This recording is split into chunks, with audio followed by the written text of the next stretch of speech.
mengupas tentang persoalan-persoalan yang ada seputar tidak. Saya rasa soalan-soalan yang diajukan itu memang juga praktikal. Dan saya juga akan menjawabnya secara praktikal juga dengan melihat kepada fakta-fakta seperti yang diajukan oleh saudara yang bertanya tadi. Yang terkini, kajian yang terkini pada 11 bulan tahun ini, UNCIDER ini bagi pihak industri layar memang ada satu pusat kajian tentang trend, kemudian Melayu, Cina, India, kemudian apa ni potensi BN boleh menang ke, yang Pakistan boleh menang ke, sebab itu sudah menjadi satu realiti ya. Kalau kita faham dalam konteks proses of change, lakunya satu proses di mana hari ini mau tidak mahu, suka tidak suka, negara ini sedang mengalami satu transform proses di mana akan lahir satu politik baru. Ini satu realiti. Kalau siapa kata tak mau, dia nak kekal dengan cara dia, silakan. Dia akan jadi dinosaur. Tetapi siapa yang merasakan bahawa itu satu realiti, dia akan cuba adaptasi kepada perkembangan-perkembangan ini. Dan salah satu daripada salah satu daripada apa yang kita namakan munculnya politik baru di negara ini, dan dia dalam satu proses yang begitu pesat sedang berlaku, yaitu negara kita sekarang ini sedang berubah daripada politik perkauman kepada politik kewarganegaraan, racial politics to citizenship politics. Racial politics akan berbicara tentang yang saya sebut dalam awal-awal ucapan saya tadi, retorik Melayunya, sentimennya dan sebagainya. Tetapi transformation yang sedang kita alami hari ini, ya, proses yang sedang kita alami hari ini adalah proses citizenship, mana setiap negara, rakyat di negara ini berbicara tentang hak kewarganegaraan, tanpa mengira kaum, tanpa mengira bangsa, tanpa mengira agama. And this is very important. Dan dia akan secara otomatik meninggalkan fahaman politik kuno yang selama ini dididik oleh mereka yang memerintah negara ini, yaitu perkauman sudah tidak relevan lagi. Tetapi yang menjadi persoalannya adalah rights of citizenship. Nah, kita dah ada kewarganegaraan, maka kita ada apa? Hak. Ini sebenarnya tuntutan-tuntutan yang berlaku. Dia bukan soalan perkauman lagi. Ya, ini bukan soal Melayu, Cina, India, bukan. Ini soal rights. Soal apa? Constitutional politics. Soal yang hak-hak ini semua diperuntukkan dalam perlembagaan. Dan saya akan sentuh beberapa dulu. So, bagi saya, kalau soalan yang bertanya tentang soal Melayu, tak Melayu, Cina, tak Cina, betul, itu satu yang valid. Tetapi jangan lupa, perkiraan hal ini adalah pengundi-pengundi sudah tidak lagi membeli retorik-retorik perkauman, tetapi orang lain sendiri. Orang lain sendiri mau melihat parti-parti politik memenuhi kehendak perlembagaan dan kehendak dia sebagai warga negara. Bukan lagi persoalan dia undi Cina, Cina undi Cina, Melayu undi Melayu. Politik itu sudah tidak relevan lagi. Dan buktinya hari ini orang Cina sudah berjina mengundi calon PAS yang dulunya mereka probiar. Orang lain sudah berjina hari ini mengundi calon DAP, bukan karena dia itu DAP, tetapi mereka melihat tanggung jawab DAP melaksanakan tugas kewarganegaraan dan hak yang ada itu lebih dipercayai daripada parti yang menganggap dia adalah parti Melayu. Cina melihat PAS, sokongan Cina kepada orang PAS bukan persoalan Cina sokong Melayu, tetapi persoalannya dia lebih merasakan Melayu PAS itu lebih bertanggungjawab dalam melaksanakan hak-hak dia di dalam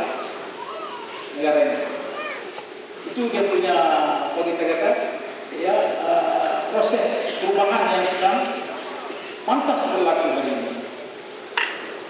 Bukti dia sepanjang kemenangan PRU 2008 sampai hari ini, bukankah perkawinan menjadi tema utama bagi rejim yang ada hari ini untuk memastikan mereka mendapat simpati? Semua orang mengaku kan? MCA bermain dengan sentimen perkawinan, UMNO bermain dengan sentimen. Tetapi jawapannya yang saya nak sebut tadi, dalam fakta kajian UMCDEN menyatakan bahawa di sebalik serangan media, di sebalik apa yang mereka buat untuk menimbulkan sentimen perkauman itu, yang mereka tuduh PR ini adalah parti yang anti-Islam, anti-Melayu, Anwar Ibrahim, anti-Yahudi, dan tuan-tuan, Mahkamah telah mendapati kenyataan Khairi Jamaluddin yang dimuatkan dalam Bursa Malaysia adalah satu fitnah tentang Anwar sebagai ejen Yahudi dan diputuskan oleh Mahkamah. Maknanya itu semua adalah fitnah yang kita disebut dalam kitabnya. Pun demikian, sokongan terkini terhadap Pakatan Rakyat menurut kajian UMCDEN pada 11/1 2013 mencatatkan PR mendapat 37% sokongan daripada lebih kurang 4,000 responden yang mereka buat kajian. PN mendapat 42%. Ya betul, PN sedang lead. PR 37%, dan yang paling penting, orang yang tak ada stand ini. Ini orang yang belum buat keputusan katanya, tak tahu lagi nak ini kan, nak itu kan. Mereka ini tinggi catatan mereka, iaitu 21%. Battleground for the next election is the 21%. Medan pertempuran PRU yang ke-13 nanti akan berbeda di sekitar 21%. Kalau pilihan raya boleh berlaku pada masa yang baik. Mengapa saya kata, tuan-tuan, BN still lead 42%, tapi cuba tengok kajian sebelum ini. Mereka sudah buat kajian ini sejak tahun 2011 sebenarnya, supaya dia dapat melihat trend itu meningkat ke menurun ke. Maka di sini kita dapat lihat bahawa kajian yang dibuat pada tahun awal, iaitu 2011 Desember 2011, BN mendapat 49%, PR hanya mendapat 18%. Bila tahun 2011 yang mula-mula dibuat kajian. Tahun 2012 bulan September sikit ada naik daripada 2011, iaitu PR 30, PN 44. Tapi yang terkini saya sebut tadi, itulah saya kata kita meningkat dengan begitu mendadak daripada, kalau kita ambil September 2012, 30% kepada 37%. Itu satu pendakian yang begitu mendadak sekali. Dan 21% ini jika dapat ditarik oleh kedua-dua pihak, BN ataupun PR, itulah yang akan menentukan kemenangan bagi BN ataupun PR. Ini fakta kajian. Dan UMCDEN terkenal sebagai pro kerajaan. UMCDEN terkenal sebagai pro kerajaan berbanding dengan kajian-kajian besar yang lain, ya, seperti kajian Merdeka Center. Merdeka Center ini dikata pro kerajaan, pro pembangkang Merdeka Center. Tapi UMCDEN memang terkenal dengan pro BN. Pun demikian, fakta tidak dapat ditipu, tuan-tuan, karena ada dia punya kaedah-kaedah kajian dia. Okey, tuan-tuan, 21% majoriti dia siapa? Ada beberapa segmen pengundi yang 21% yang belum lagi menentu siapa yang dia mau.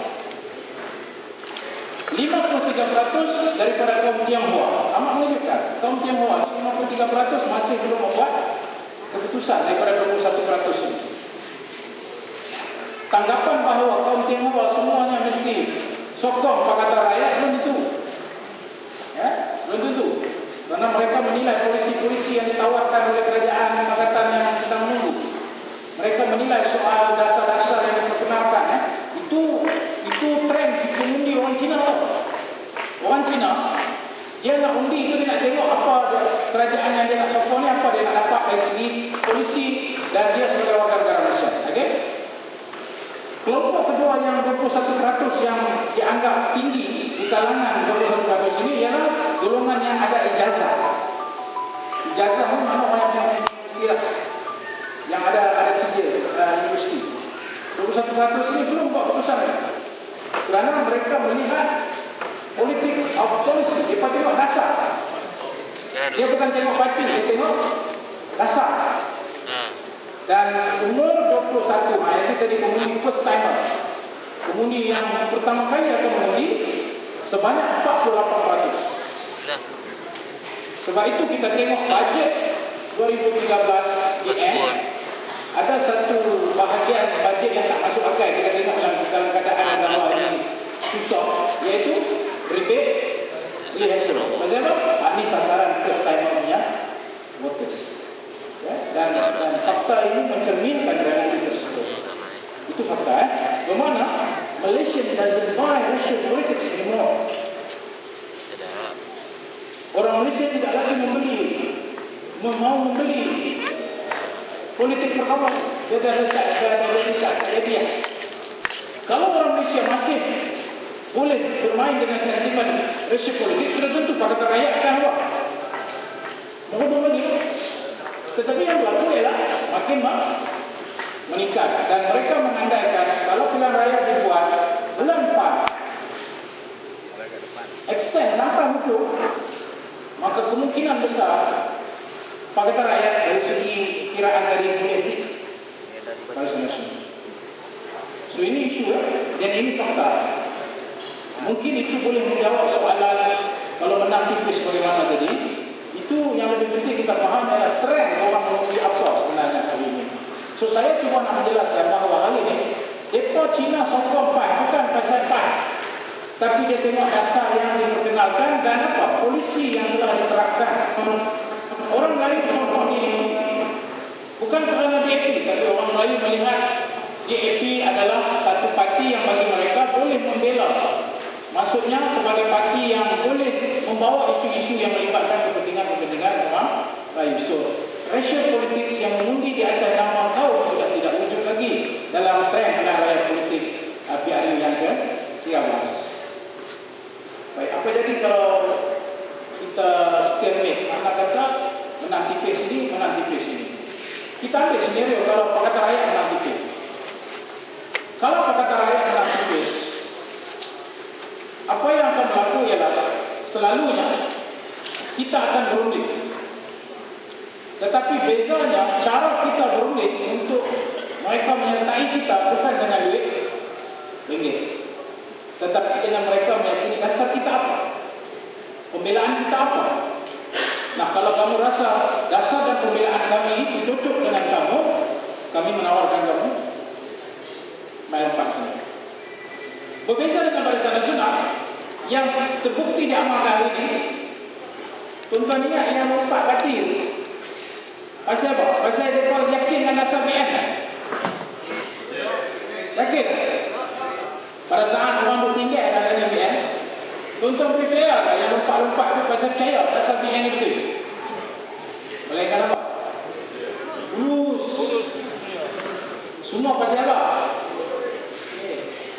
Orang kan kata kita pun beli, ya kita beli, tapi kita beli dengan dasar. Kalau kamu yakin dasar kamu betul, fadhal. Satu. Yang kedua, selalunya mereka akan menunggu macam Dr. Mazli kata tadi, tengok siapa yang hebat. Maka ketika itu saya tidak heran kalau keadaan menang tipis sebagai Pakatan Rakyat, saya yakin kebanyakan wakil rakyat UMNO akan bersama dengan kita bagi melihat kepentingan yang lebih besar. Adapun sebaliknya, kalau mereka menang tipis lalu mereka beli wakil-wakil rakyat pakatan, saya rasa hari ini kita melalui satu prosedur yang agak ketat untuk menentukan calon pada pengalaman pre kita tahun 2008. Baik, Melayu apa akan jadi dalam senario Pakatan Rakyat menang? Maka Cina akan lebih, kerana kita andaikan Parti Keadilan dia ada Cina, dia ada India. Dan PAS kebanyakannya adalah Melayu. Betul Pakatan Rakyat menang, tetapi Melayu menjadi apa? Minoriti. Itu soalan belik, soalannya wajar diperbincangkan. Ya? Saya menyatakan bahwa orang Melayu tidak ada pilihan lagi. Ya ima dia sokong UMNO, ya ima dia sokong PAS. Tapi dia kena cerdik. Ini di mana battleground dia adalah Malay Belt. Battleground dia adalah Malay Belt. Orang Melayu kena cerdik. Kalau mereka mengundi sekadar sentimen, yang itu yang di apa kata doktrinasikan kepada pengundi sentimen Melayu, maka di sini kita tengok Cina dia tak undi atas tu. Cina dia tak undi atas tu. Saya tak mau video lah kalau minta saya ada lebih kurang 36% Cina. Tapi yang mengundi saya dalam pilihan raya baru-baru ini, saya mendapat hampir 60% kemenangan daripada pengundi Cina. Sedangkan mereka mengundi saya sebagai wakil rakyat PAS. Sebab itu saya kata, tren undi Cina, dia bukan undi itu sebab PAS. Sebab dia tengok siapa wakil rakyat dia. Apa yang dia wakil rakyat ini dilihat dari segi parti yang dia pimpin, itu parti yang bermoral dan sebagainya. Tetapi malangnya orang Melayu masih lagi dalam pahaman pertama. Nah, apa yang akan berlaku ialah kalau Pakatan Rakyat pergi ke Putrajaya dalam keadaan PAS menjadi minoriti, orang Melayu tak akan dapat apa-apa untung. Dan saya boleh bagi bukti ini di Pulau Pinang. Betul itu yang kata tadi. PAS satu kursi di Pulau Pinang, Datuk Sulaiman. Yang lain PKR adalah lebih kurang 6 dan 7. Yang lebih itu AP. Mengapa kita sukar nak bawa isu orang Melayu? Contohnya, adanya rakan tegar miskin, anti tegar kemiskinan. Rakan anti tegar kemiskinan yang diperkenalkan oleh Kerajaan Negeri Pulau Pinang. Majoriti rakan tegar yang miskin itu adalah orang Melayu. Tetapi bila kita nak tolong, maka UMNO menghalang dengan berbagai rakyat, dengan berbagai tohmahan, dengan berbagai fitnah, sehingga masalah orang Melayu tidak dapat dibela. Siapa yang menghalang? Siapa? Kalau UMNO betul-betul rasa ikhlas dalam perjuangan Melayu dia, dasar anti rakan kemiskinan tegar ini menguntungkan majoriti 60% itu adalah orang Melayu. Seharusnya dia beri sokongan. Ambillah, sebab orang Melayu akan jadi tahapnya lebih baik. Tapi kerana politik sempit yang mereka masih amalkan, mereka fitnah, mereka nipu judi. Mereka kata yang ni duit apa ni yang mereka nak beli orang Melayu. Tapi akhirnya yang rugi siapa? Melayu. Sebab itu politik kami di Pulau Pinang, saya menyatakan orang Melayu tidak ada pilihan di Pulau Pinang. Kalau mereka mau benar-benar efektif pembelaan orang Melayu di Pulau Pinang dengan dasar yang disebutkan oleh Pakatan Rakyat, orang Melayu Pulau Pinang tidak ada pilihan melainkan kena sokong PAS untuk kepentingan orang Melayu Pulau Pinang. Dan kita boleh besarkan konsep ini dalam konteks yang lebih luas. Selagi berlaku tadi, ya, maka yang rugi adalah siapa? Orang Melayu. Saya lebih cenderung berfikir demikian. Sebab itu saya menyatakan, tuan-tuan dan puan-puan sekalian, PAS banding UMNO, Melayu. Bila PAS menang, PAS Melayu dah. Apa masalahnya? Saya bertanding dengan Datuk Rahman Sulaiman. Dia Melayu, saya Melayu. Tiba-tiba saya menang, saya jadi Cina. Saya tetap Melayu Allah ni. Negara Melayu Allah ni. Sumatera orang Melayu, dia orang Melayu ni. Apa ni? Jadi saya nak bagi tahu kepada tuan-tuan. Sikirnya mudah. Tetapi UMNO sengaja menjadikan isu ini untuk menyusah-nyusahkan orang Melayu dan melambatkan dasar-dasar Pakatan Rakyat yang pada hakikatnya membela orang Melayu. Saya setuju. Kalau itu senario-nya, kalau itu Perak, PAS bertanding lebih kurang dalam 12 kursi. Semua berdepan dengan Allah. Tapi kita hanya menang 6 kursi saja. Dan tuan-tuan bila nak bentuk kerajaan Islam, kena masuk akal sikit lah. Kena logik lah. Kalau parti itu menang satu, takkan nak bagi exco. Jadi, tetapi satu keadaan yang amat menarik berlaku di negeri Perak apabila menteri besar daripada PAS yang paling minoriti. Ini hasil daripada persefahaman yang ada cukup erat antara parti-parti di dalam Pakatan Rakyat kerana nak selamatkan seluruh Perak itu.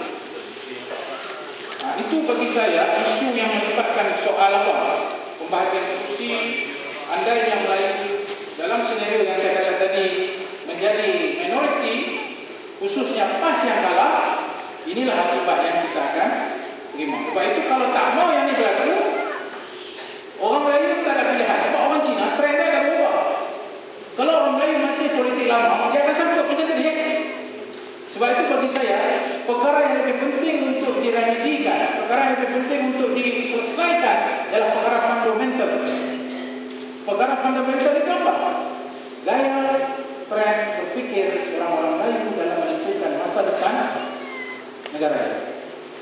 Kalau kita boleh ubah tren berpikir ini, tak akan timbul persoalan-persoalan ini. Walaupun dia mungkin memakan masa yang panjang dalam ini adalah proses pendidikan, tapi kita no choice. Sebab the coming politik is no more based on racial politics, but based on rights and citizenship. Dan kita kena merangkul perkembangan ini dengan politik baru, dengan satu impian Malaysia yang baru. Dan PAS kena memimpin impian ini. Kalau tidak, dia akan ketinggalan di belakang. Karena inilah politik baru dan kita tak boleh salahkan sesiapa. Melainkan kita salah diri kerana tidak mengerti realiti politik yang sedang berlaku di negara ini. Soalan yang lah saya nak komen pasal apa yang kita dilawan ni? Kenapa dan bila dan apa? Mana ada yang tanya ni? Dah, balik foto ni saya. Ada. Pasal apa? Pasal kalau dia keluar ni. Nampak ni saya nak tanya. Nampak ingat seronok kena geng dia kata kena berasa masuk lokal, keluar lokal. Ni baru dapat surat polis ni. Baru tadi sampai. Pasal forum saya dengan Nurul Izzah di Kuala Lumpur ni. Ada orang pergi buat laporan namanya. Saya dah terima surat nak minta bagi keterangan. Boleh. Tuan-tuan ingat seronok dah dapat surat polis. Tuan-tuan ingat seronok tapi berlarak, kena terajang, kena. Cuma fikirkan, kenapa kita sanggup untuk meredam segala kesusahan? Kalau sekadar nak menang, sudah bukan itu. Isunya ialah dalam konteks yang lebih besar. Bukan sebab PAS nak menang, bukan sebab PAS nak pergi Putrajaya walaupun kita kena beritahu ke orang, bukan sebab Pakatan Rakyat nak pergi Putrajaya walaupun kita kena beritahu ke orang. Tetapi yang kita maksudkan ialah kita nak selamatkan negara Malaysia yang tercinta ini. Itu patriotisme. Bukan soal PAS, tapi negara. PAS ni kecil, parti je. Negara ni tempat kita berenang, tempat kita ada marah, tempat kita ada harga diri. Bila negara kita ini dicari dan dirobek, kan kita ada dia. Macam rumah kita kena rompak. Macam tadi cerita rompak lembu, rompak apa semua. Takkan kita nak diam. Pasal apa? Melayu. Perpaduan Melayu, baby lah. Yang rompak tu Melayu juga pun. Inilah politik yang dididik kepada orang ramai. Tak apalah, kita bersatulah dengan PAS. Macam apa? Hampa perompak, hampa perasuk. Tak apalah Ustaz, kita orang lain sudah lah Ustaz. Adakah ini yang kita amalkan? Adakah ini yang kita nak bawa politik ke masa depan yang saya kata tadi? Baik. Soalan kepada jawapan kepada soalan tadi, kita bercakap tentang selamat negara. Okey, point. Kenapa nak selamatkan negara? Saya tak bercakap retorik, saya cakap realiti. Kedudukan kewangan negara. kita dalam keadaan berhutang 500 bilion. Subuh hamba kira 500 bilion. Saya tak bayang 500 bilion yang pemerintahan Barisan Nasional di bawah kepimpinan Najib sahaja dalam masa 3 tahun mempercepatkan 500 bilion dengan 3-4 kali ganda. Baik, saya ahli parlimen, saya bercakap di atas perlembagaan, di atas akta-akta yang ada. Akta pinjaman lokal menyebut bahawa yang digubal pada tahun 1956, lama lah lepas mereka gubal akta ni. Apa akta ni kata? Akta ni kata untuk melihat negara ini sama ada kewangan dia itu masih stabil ataupun kewangan negara ini berada pada keadaan muflis, kita kena andaikan buat perbandingan hutang dengan pendapatan dalam negara kasar. Bila kita buat perkiraan hutang dengan perkiraan dalam negara kasar, kita akan dapat peratus. Peratus itu akan diberikan silingan sampai tahap ni, maka negara ini boleh dikatakan muflis. Bila